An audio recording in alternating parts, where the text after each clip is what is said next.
მოსული ლიანა ისაკაცის სახელობის საერთაშორისო ფესტივალის ფარგლებში ბათუმის დრამატულ თეატრში მეოთხე კონცერტი გაიმართა. ღონისძიებაში მონაწილეობდნენ სოლისტები მარიო სტეფანო, პიეტრო დარკი, თამარ ლიჩელი, ნიკოლოზ ვადაჩკორია და კვინტეტი საქართველოს ვირტუოზები.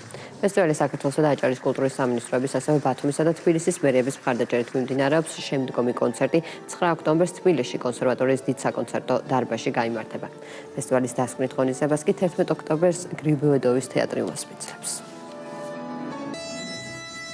რაჩვენებრივად რომანტიკული, რითმული, აგრეთვე დრამატული პროგრამით სწავლდებით მსმენელის წინაშე დიდი სიტყვით, დიდი აღთოვანებით მიიღო პუბლიკამ. დამშვიდობა უჭირდათ ჩვენს შესანიშნავ ვირტუოზებთან. ემოციები ყოველთვის ახლავს ძალიან დიდი ამ ფესტივალს.